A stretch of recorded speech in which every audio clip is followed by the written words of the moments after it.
দুধ বড় হলে দেখতে এই মেয়েদের সবচেয়ে নরম হয় এই জিনিসটাই। কি সেটা?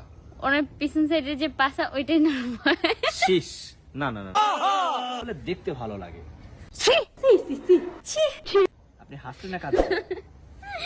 মেয়েদের কোন জিনিস মানে বড় হলে দেখতে ভালো লাগে? হ্যাঁ, আসলে কি বলবো, আপনি মানে যা মানে আপনি আমাকে যে প্রশ্ন করতেছেন সবই আসলে নেগেটিভ। সবই নেগেটিভ। হ্যাঁ আপনার এমনটা মনে হচ্ছে? হ্যাঁ, আমার এমনটাই মনে হচ্ছে। আপনি আমার যতগুলো প্রশ্ন করেছেন সবগুলোই নেগেটিভ, একটাও পজিটিভ না। আচ্ছা, আমি আপনাকে বলি, আপনি হচ্ছেন একটা অচিন মেয়ে, আপনাকে আমি চিনি না, জানি না। ফার্স্ট টাইম আপনাকে আমি নেগেটিভ প্রশ্ন করার সাহস রাখি। কিন্তু আপনি আমাকে এমন এমন ধাঁধা নিয়ে আসছেন, একদম পুরো নেগেটিভ ধাঁধা। এখন এটা পজিটিভ না। এজন্য আমি বলেছি আপনি মাইন্ড পজিটিভ রাখেন, তাহলে উত্তরগুলো পজিটিভ পেয়ে যাবেন। আপনি কি পারবেন উত্তরটা দিতে? হ্যাঁ পারবো। আচ্ছা, তাহলে বলেন, শুনি আমরা। আবার প্রশ্নটা আবার একটু বলেন। আবার কোন প্রশ্ন? প্রশ্নটা হচ্ছে মেয়েদের কোন জিনিস